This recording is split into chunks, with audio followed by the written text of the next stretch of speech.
أرم سبعة درونات أبي ممراخو وزبل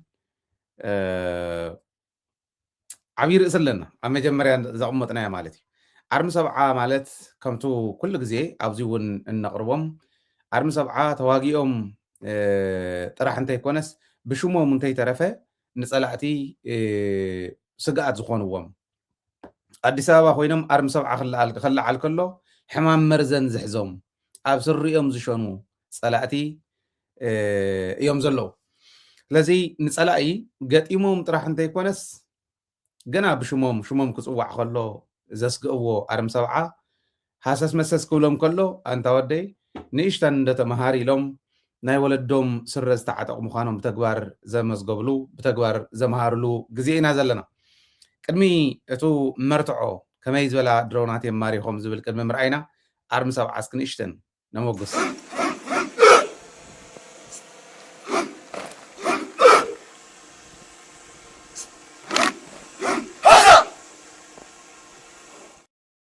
أرم سبعة مالت كمتو زوالكوهم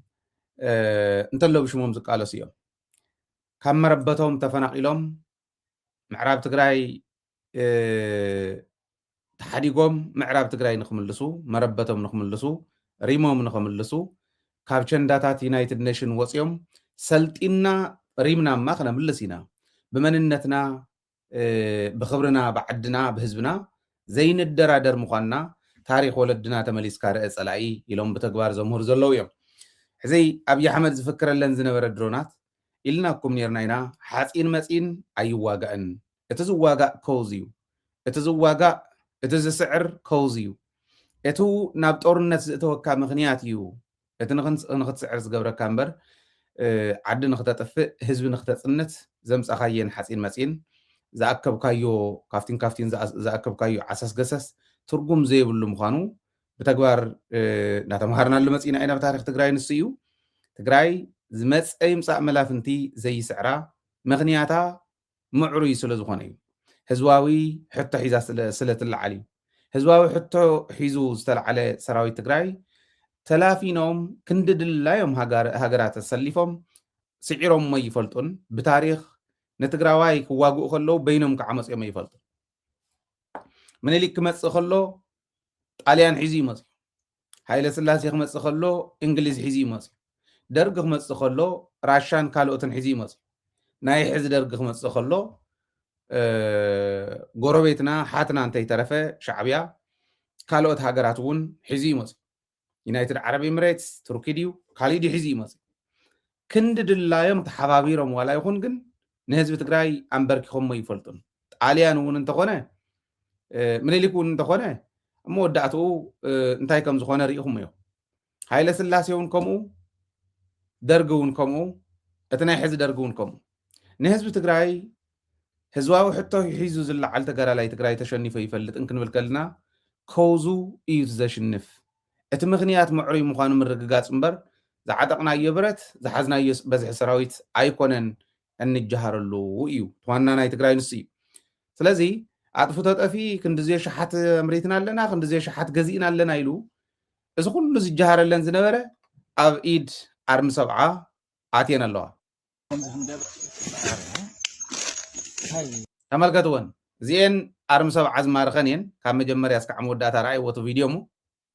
ሓሞ እዚአን ከምዚ ክንገብር هاي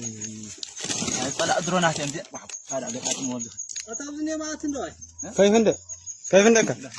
خالي ما عتونا زنيه ما عتيو لله قد يفهمون كيدم راي أيون كبند قد أتيمو هاي زخانة قد هاي الحمد لله هذا الله هيتنا كسي إذا كله تقطع طعمه حتى بدي إنهم تان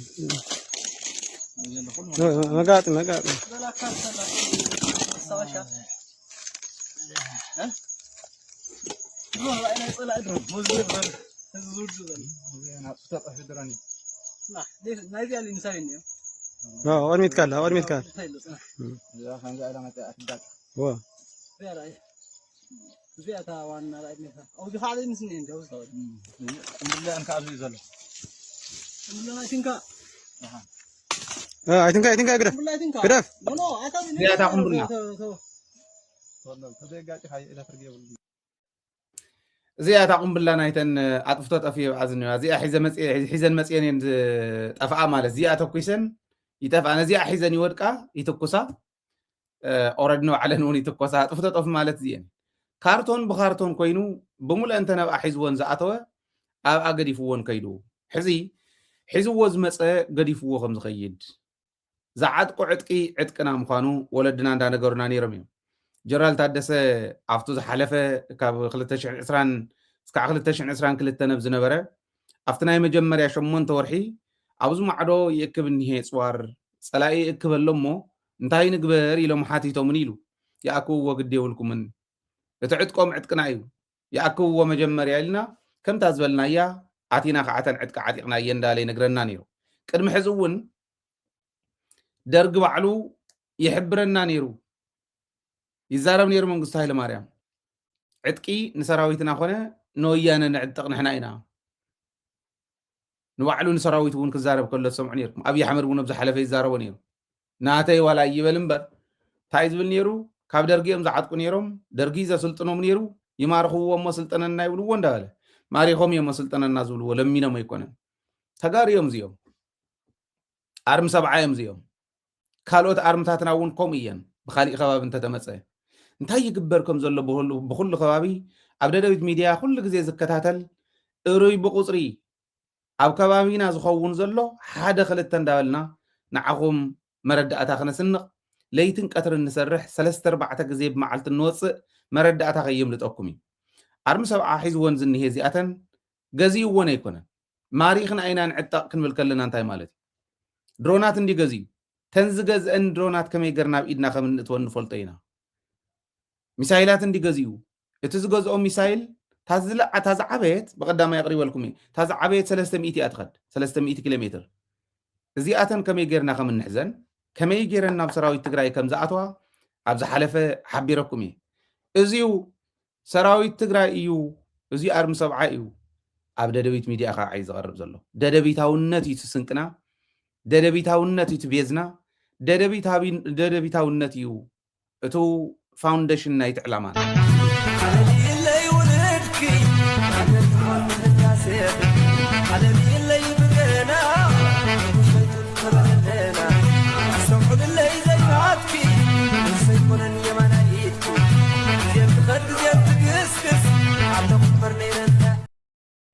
ሕዚ ባንዳ ሒዝካ ኣዲስ ኣበባ ኮንካ ምፍካር ኣይኮነን ባንዳታት ኣዲስ ኣበባ ክፍክሩ ክእሉ እዮም ኣብ ሓፂር እዋን ንትግራይ ክንኣቱ ኢና ሰራዊት ኢትዮጵያ ሒዝና ሰራዊት ትግራይ ክንድምስስ ኢና ህዝቢ ትግራይ ክንድምስስ ኢና ክብሉ ክእሉ እዮም በዓል ጻድቃን ብምንታይ እንታይ ሒዝኩም ኢኹም ክትኣቱ ከመይ ገርኩም ኢኹም ክትድምስስ እንተኢልኩሞም ኣጥፍቶ ጠፊ ከምዚ የምፂና ኢና ናይ ዩናይትድ ዓረብ ኤምሬትስ ድሮን ከምዚ ገርና ምፂና ኢና ናይ ኣሜሪካ ድሮን ከምዚ ገርና ምፂና ኢና ይኽብለኩም ተን ድሮናት ካርቶን ብካርቶን ኣብዚ እኒሄ መዓት ክብል ከሎ ሰሚዕኩም ኢኹም ገዲፎም እዮም ከይዶም በቃ ከም ዘሎ ገና ኣርሚ ሰብዓ መፀካ ክበሃል ከሎ ቀደም ይሓቱ ነይሮም ይበሃል ሓደ ትማል እንዳውጋዓኒ ተጋራላይ ናይ 68 ተጋራላይ እዩ እንዳውጋዓንስ ሓደ ግዜ ኢሉ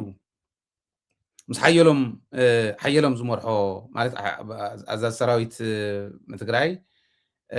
ኣለዎ እንተተባሂሉ ኢሉ ኣብ ኩሉ እውን ይኣቱ ስለ ዝነበረ ሓየሎም ድሕሪተ ይብለን ሓየሎም ወለዱ ኢሎም ይሓቱ ነይሮም ኣብ ዝኾነ ቦታ ኢሉ ድሓር ንኩለን እዚታት ምስ ተረድአ ሰራዊት ትግራይ ሓየሎም ኣለዎ ዝብል ወረ ምንዛሕ ጀሚሩ ካልኦት እውን ሓየሎም እዮም ሓየሎም ዝመርሖም ሓየሎም ዘስልጠኖም ሓየሎም ኣርኣዮም ገይሮም ዝኸዱ ተጋደልትና ሓየሎማት እዮም ኩሎም ሓየሎም ኣለዎ እንተተባሂሉ ስኢሉ ዝሃድም ድሓር ካብዙ ጎነይ ዝብል ወዲ ዘለዎ ድራማ ታርእሲ ረሲዕያ ኣለኹ ታ ፊልሚ ሓየሎም ሲ ስኢሉ ካራክተር እዩ ሰብ ኣይኮነን ወያነ ስኢላ ባዕላ ዝፈጠረቱ ናይ ብሓቂ ሰብ ድዩ ኢሉ ዝሓተተው ከምኡ እዮም ዝብሉ ነይሮም ኣርምታት ትግራይ ሰራዊት ትግራይ ኣለዎ እንተተባሂሉ ባዕሎም የውርይዎ ድሓቀይኑ ሱዳን ንኣብነት ሱዳን እያ ተዋጊኣቶም ኣብ ኩምሩክ ባዕሎም ክቁንጥርዎ ከለዉ ብዝኾነ ይኹን ከባቢ እዚ ከባቢ ዘበኢ ዝብል ንግደፎ እቲ ከባቢ ኣየልየናን ባዕሎም መፅኦም ሞ ዝሓዝዎን ኣራጊፉ ሰዲድዎም ቀለብ ከብፅሑ ዝኸዱ እዮም ዝመስሉ ኣፅዋር ከብፅሑ ናብ ኣርሚ ሰብዓ ዝኸዱ እዮም ዝመስሉ يغدو مصكم ارم سبع خبال خلو غديفو مطنطني كم تاتريوا زلهم مالتي نسودان ون ارم سبع يحجو زلو يلم بعلم سودان كتاتهم كلا اي سودان سراويت كات خلو ارم سبع عمصنا انداول كهد ما خو يخون مالتي رايوم حمو انكم زندر هاي طلع درونات يمدي هذا دقات مولد أتابعني ما أتندوي كيف عندك أيوك بند قطعتي مو هاي زهاي نقر هاي الحمد لله هذا الله يتنكسي زي كله تقطع طعم قطعته بجد انه تعال ما قاطع لا كان سواشا ها والله أنا طلع درون مزيد بر زود زود انا بتطلع في دراني لا ليش ما يبي اللي نسويني ورمي تكال يا خان قاعد ما تاكد هو فيها رأي فيها تاوان رأي نفا أو دي خالد نسنين جوز تاوان لا انك ابي زل والله تنكا I think أقرأ والله تنكا قرأ no أتابعني نبي يقرأ تو تفضل تبي قاعد هاي الى فرقه ريهم حد عبي نجر أبي حمد كم مهارة زلو اتزحزو زلو برقص تنقاقي دلي يقول لك زي كم متحز زلو مالتي يكونن سراويت يمسن فلت وخاين لعلي كتردو وزل لكم جن سراويت تقراي برقص استماهر سبب تكنولوجي خنا نتقف اب ساينس تكنولوجي خنا نتقفين يرونا استماهر سراويت كم زلو تقراي جن يفلت بديغرز تكوس زمصو زخوني يكون صوار انتم صقط اطيمو كتكوس زخيل كتقمل زخيل مليسو افمز مليسو تكوس تغارا لاي يزلوا تغراي كمزي غيرمي مسلطينم كفيلم زلو قدم حزي زي تدالنا اندهلنا 9000 فلي حيل حزنا صنيحنا يوم شعو نمنتاي حزنا صنحنا لنا كنو غهمبر كنو قساي نخلن شعو يلو جنرال دم كل تقس كلو بقدام يسمعهم حججن زي تدالنا انت صنيحنا نخلن ابي احمد كم صن زخل زي تدالنا انت صنيحنا كنوقس نوريو تخكل كعايل نزينا اندالو يلو سراويت تግራይዩ ቀልደ ይኮነን ምስ ትግራይ ገጢምካ አውያት የለን መሬት ተረክብ መሬቱ ከመልስ ሪሙ ከመልስ ቃል ዘሎ ተጋራላ እዩ አርም ሰው አፋት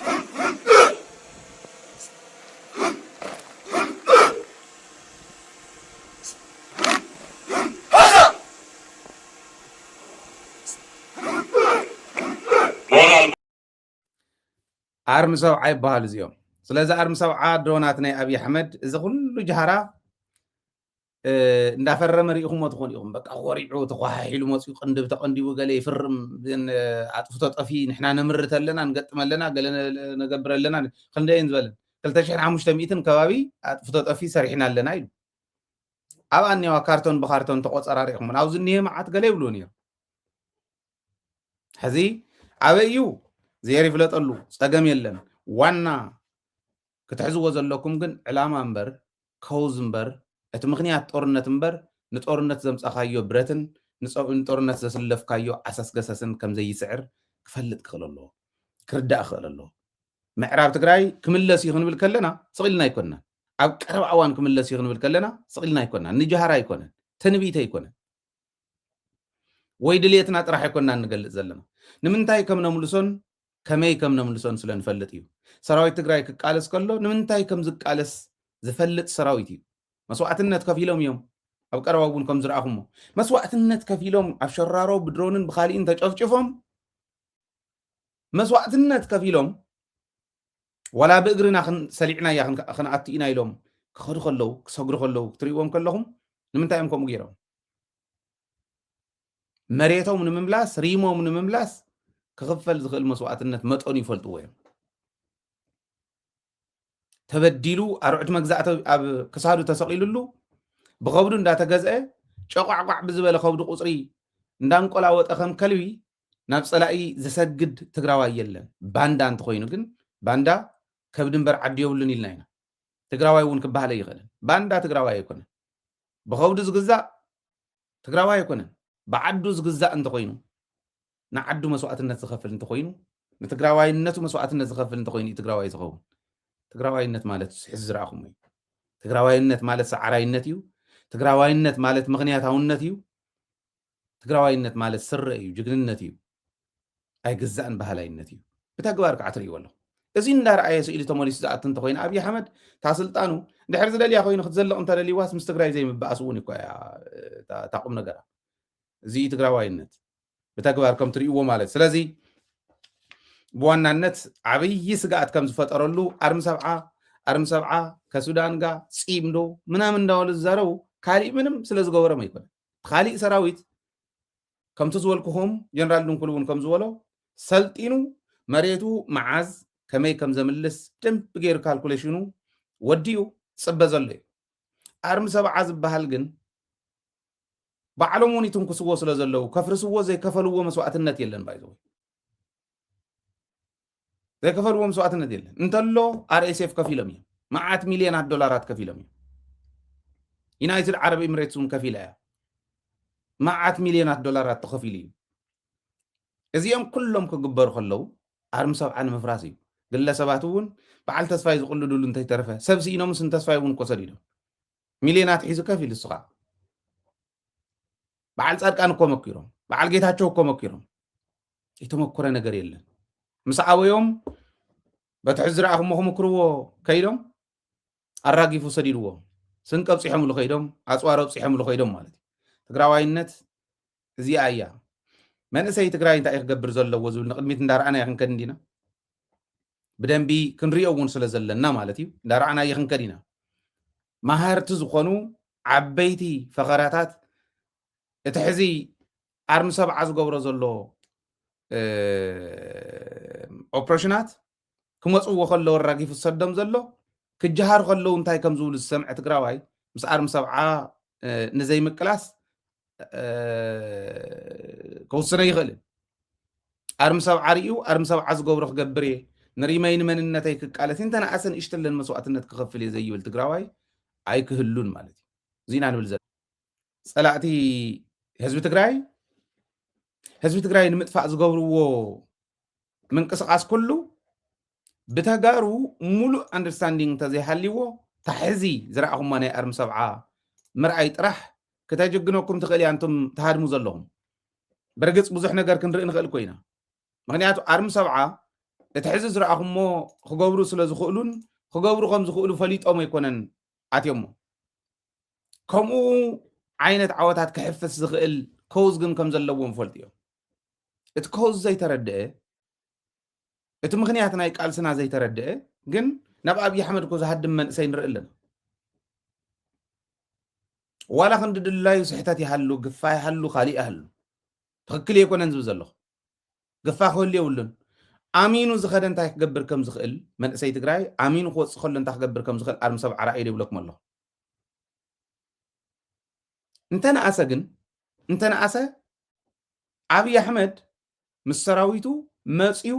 ትግራይ ጥራሕ እንተይኮነስ መሬታ ኣትክልታ እንስሳታ እንታይ መረፅና ሓመድ ክንገብረኩም ኢና ዝብሉ እኮ ርኢና ኮይና ተመልከት እንደፈለክ ሰልጥን ከኤርትራ ጋር ከሱዳን ጋር ከማን ጋር እንደምሰለጥን እናምናለን ሰልጥን ምንም አታመጣም ከራስ ሰልጥነህ እዛው ነው የምትሞተው ትግራይ ውስጥ ነው የምንቀብረህ አሁን የመጨረሻ ምንም አንደራደር ፍየል ማን መርጥም ፍየል እንደባለፈው ሰው ምን መርጥ እንዳይመስል ላም ፍየል አንመርጥም ሰውን ተውና ማለት ነው ሰውማ ምድረገጽ ኤርትራ ትግራይ ላይ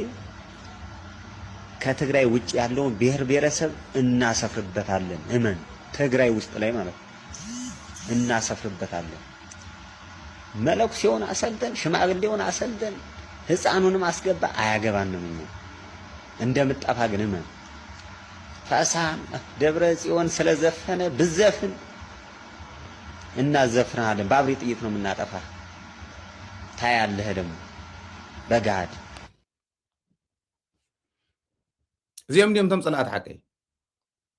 እዚኣ ይብሎ ስለ ዘሎ እንተኣትውን ከም ተሓዚ ዝበላ ዓቕሚ እንተዝረኽቡ ነይሮም ጀጋኑና ከም ኣርሚ ሰብዓ ዝበሉ ጀጋኑና ከም ካልኦት ኣርምታትና ዝበሉ ከም ቲዲኤፍ ብሓፈሻ ከምኡ ዝበለ ጅግና እንተዘይሕዞ ነይሩ ዕላማ ፀላእቲ ትሕዚ ዝሰምዕዎ ዘለኹም እዩ ክነጥፍኣካ ኢና እዩ ጤል እውን ኣይንመርፅን ኢሉ ትግራዋይቲ ጤል እንተኮይና عين مرصان زافم أنتهم يلو أتكلتون كن قرار صومينا يلو إنسساتون كن تفومينا يلو حمد تجراي ون واجا خفليل تجراي كه ملء بملء تجراي ويصنيتهم نتجراي كالي بهير كنا تولوا ينابلك قالوا تملكت የትግራይ ህዝብ እንደፈለክ ሰልጥን ከኤርትራ ጋር ከሱዳን ጋር ከማን ጋር እንደምሰለጥን እናምናለን ሰልጥን ምንም አታመጣም ከራስ ሰልጥነህ እዛው ነው የምትሞተው ትግራይ ውስጥ ነው የምንቀብረህ አሁን የመጨረሻ ነው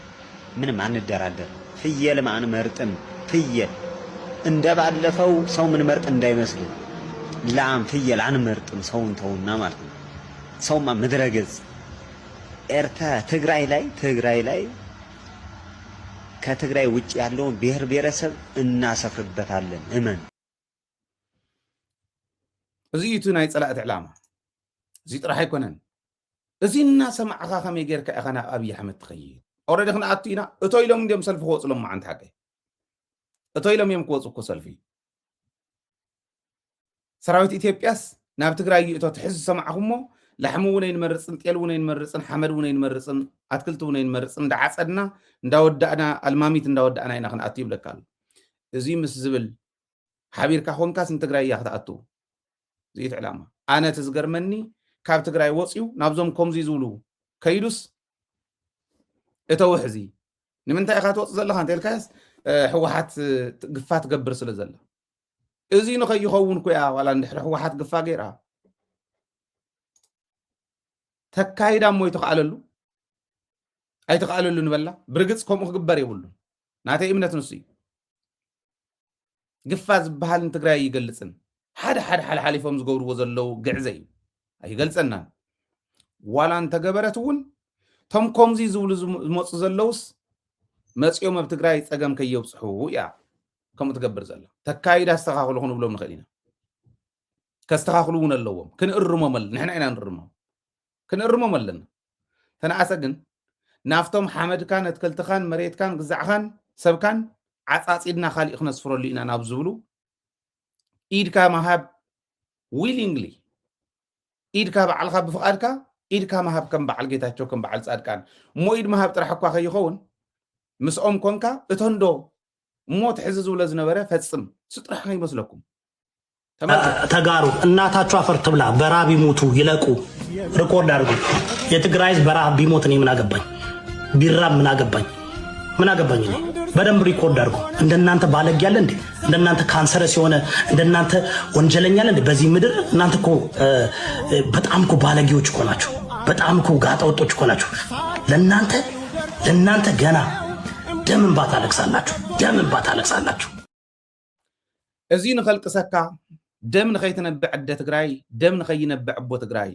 ደም ንኸይነብዕ ህዝቢ ትግራይ ዝቃለስ ተጋራላይ ግን እንታይ ይገብር ኢኹም እተን ሒዞምዎን ዝመፁ ጃህራ ጉራ ፈኸራ እንተዘይኮይኑ ኣብ ቁም ነገር ዘየለው ስለዝኾኑ ፀላእትና ስለዝፈልጦም እቲ ኮዝ ደም ንኸይትነብዕ ዕደ ዝቃለስ ደም ንኸይነብዕ ኣቦ ዝቃለስ ተጋራላይ ትግራይ ሒዞምዎን ዝመፁ ማሪኮ ይፀሉ ዝረኣኹም ሒዞም ይመፁ እዮም ትግራይ ከጥፍኡልን ዘይገዝእዎ ቴክኖሎጂ የብሎምን ዘየምፅዎ ቴክኖሎጂ የብሎምን ዘየስልፍዎ ዓሳስ ገሰስ የለን ብዓሳስ ገሰስ ዝሽነፍ ትግራዋይ ግን የለን እዚ ክትርድኡ ክትክእሉ ኣለኩም ትግራዋይነት ማለት እዚ ንፈልጦም ኢና ንርድኦም ኢና ዋላ ቶም ሓለፍቶም እውን እንታይ ይብሉ ከም ዝነበሩ እኮ ሰሚዕኩም ቶም ሓለፍቲ ዘለውዎ ዓዲ እኮ ኢኹም በዓል እዚኦም ዘመሓድርዎ ዓዲ እኮ ክልል መተራመስ ዋና ተጠያቂው የትግራይ ጽንፈኛ ኃይል ነው ዋና ተጠያቂ በትግራይ ጽንፈኛ ኃይል መቼውንም ቢሆን ምረት እንዳይኖራችሁ ስለዚ ንናይ ባዕሎም ውድቀትውን ትግራዋይ ተሓታትና ዝብሉ ከይድኩም ኣምሓራ ክልል መራርሓ ይዝወድዚ ኣምሓራ ፋኖ ይቃለስ ኣሎ ምስ ፋኖ ኮንካ ነዚኦም ተወግዶ ዓድኻ ትሕልዶ ወይስ እዚኦም ናብ ዘለውዋ እዚኦም ናብ ዘመሓድርዎ ብልፅግና ናብ ዘመሓድሮ ዓዲ ከይድካ ኢድካ ተል ትግራዋይነት ኣየናይ ስፍሩ እዩ ትሕቶንስ እዩ እቲ ጅግና ነዚ ኩነታት እዚ ዝተረድአ እንታይ ይገብር ኣሎ ትርእይዎ ኣለኹ ይመፁ ኣለዉ ትግራዋይነት ቆራሪስና ከነጥፋ ኢና ኢሎም ክመፁ ከለዉ መፂኻ ተኸይድ እዩ ዝብሎም ዘሎ ተሸኪምካዮ ዝመፃኻ ረኪብካ ተኸይድ እዩ ዝብሎም ዘሎ ብተግባር ክዓሪኢኹም ተግባር ሪኢኹም ናብቲ ሰልፊ ክንኣቱ ከለና ዝተወሰነ ከሪአኩም እየ ግን አይ ቲንክ እዛ ሕዚ ኣርሚ ሰብዓ ዝገበርዋ እንቶም ፈከርቲ ዝፍክሩላን ዘለዉ ናይ ምዕራብ ትግራይ ጉዳይ እንታይ እዮም ዝብሉ ስለ ምዕራብ ትግራይ መራሕትና እንታይ ይብሉ ቶም ጸላእቲ ኣብ ምንታይ ደረጃ ኣለዉ ዝብል ሓንቲ ቪድዮ ከሪአኩም ሞ ክንሰግር ኢና ንግግር ምንም ወደዛም ወደዚህም ሳይል ምዕራብ ትግራይ እንደሚመለስ ፋኖቹ ተስማምተዋል ወይም እንደማይጠይቁ ቃል ገብተዋል። በቃ የአካባቢ ወልቃይት ነው የአማራ ነው እንደዚህ የሚባል አይነት ነገር በፋኖ በኩል እንደማይነሳ ማለት ተስፋ ዝቆረፀ ሁሉ ከምዚ ይብል ኣሎ ተስፋና እንዳለምለመ ከም እንኸይድ ከዓብ ተግባር ከረጋግፀልኩም እኽእል እየ እንዳለምለመ ክኸድ እዩ እዕሪ ክልምልም እንተኮይኑ ተስፋና ዓወትና እንዳሰፍሐ ክኸይድ እንተኮይኑ ግን ኩሉ ትግራዋይ ኣብ ዝሃለወ ይሃሉ ንትግራዋይነቱ ክስለፍ ክኽእል ኣሎ ኩሉ ትግራዋይ ኣብ ዝሃለወ ይሃሉ ኣብ ጎኒ ቲዲኤፍ ክስለፍ ክኽእል ኣለዎ ኣብ ጎኒ መንግስቲ ትግራይ ክስለፍ ክኽእል ኣሎ መንግስቲ ትግራይ ይብለካ ኣሎ ሕዚ ዝሰምዓኹም ምክትል ፕሬዚዳንት ናይ መንግስቲ ትግራይ ኣማኒኤል ፋኖ ዝበሃል ምዕራብ ትግራይ ክነምልስ ከለናስ ፋኖ ከም ዘይወግዓና ኢሉ ኣረዲኡ እዩ ኣማኒኤል ዘራርብኡስ ንሱ እዩ ዘርኢ ኢሉ ሰየ ንስንኦም ክሰርሑ ከፍ ኢሎም ዘሎ ዲፕሎማቲክሊ ዝውዳእ ብዲፕሎማሲ ካሊእ ዘድልዮ እንተኮይኑ እውን ካሊእ ብቁዕ ምድላው ገይሮም ህዝቦም መሪሖም ክኸዱ እኮ እዮም መራሕቲ ኢልና መሪፅናዮም ዘለና እዚ እዩ ኣብ ጎኒ መንግስቲ ትግራይን ኣብ ጎኒ ሰራዊት ትግራይን ኮይንካ ፀላእትካ ሽኒፍካ ፀላእትካ ስዒርካ እትረኽቦ መንነትካ እተኽብሮ መንነትካ እምበር ዝትከወልካ ወይ ንፅድቂ ዝወሃበካ የለን ንፅድቂ ኢሎም ትግራዋይ ኣብ ርእሲ መሬት ክነብር እውን ኣይፈቕዱም ባይዘው ኢሉኳ እኮ ጤል እውን ኣይንገድፍን ኮይኑ እታ ጤልስ ትግራዋይት እንተኮይና ንእንስሳት እውን ዜግነት ሂቦም ጤል እውን ኣይንገድፍን ላሕሚ እውን ኣይንገድፍን ልሕስ ኢና ክነብለኩም ድሕሪኡ ኸ ካሊእ ብሄር ክነስፍረሉ ኢና ይብል ሕልንኦም ንሱ እዩ ዝሓስብ እንታይ ግን ኣብዎም ዘሎ ዓቕሚ ንምንታይ እቲ ብሉፅ ትግራዋይ ኣሎ ዲኡ ክትብልኒ ትኽእሉ ኢኹም ትኽክል እዩ ሃዳሚ ባንዳን ተማሓየታት ዓንተ ወይ ዝረኣኹሞም ፀላእ ዘምፆ ተዓጢቖም ብድሉው ዝቁጥቅጡ መውቅዒኡ ድላ ሒዙ ከም ዝመፅእ ብተግባር ዘመስከሩ ጀጋኑን ተማሃዲሞም ኣዲስ ኣበባ ኮይኖም ዝእውዩ ዘለው ነቀውትን ሓደ ይኮኑና ስለዚ እቲ ጅግና ክሕልፎ ከም ዘይኽእል ፈሊጡ ቅልፅም ጅግና ዕቱብ ምዃኑ ፈሊጡ ብማዕዶ እንዳለዘየ ዝሓድር ፀላኢ እዩ ዘለና ነዞም ፀላእቲ እዚኦም ከመይ ገርና ኢና ንስዕሮም ሓድነት እንተሃልዩ ሓድነትና ሃይለ ቀይሕ ስለ ዝኾነ ፀሊም ስለ ዝኾነ ኢልካ ኣይኮነ ሃይለ ትግራዋይ ስለ ዝኾነ ኣብ ትግራዋይነቶ ይደራደርን ገብረ ማርያም ወልደ ማርያም ትግራዋይ ስለ ዝኾነ ኣብ ትግራዋይነቶ ይደራደርን ናይ ትግራዋይ መግለፂ ትግራዋይነት ክኾን ክእል ኣሎ ኦኬ ኣነ ንስኽን ዘይክንፋለጥ ንኽእል ኢና ትግራዋይነትና ግን ሓደ ስለ ዝኾነ ማዕረ ስለ ዝኾነ ኣብ ትግራይ ኣይንደራደርን ኣብ ህልውና ትግራይ ኣይንደራደርን ምዕራብ ትግራይ ይኹን ካሊእ ከባቢ ትግራይ ኣብ ምምላስ ዘለና ርዲኢት ማዕረ ክኾን ክእል ኣሎ ወዲ ተባዕታይ ጓል ኣንስተይቲ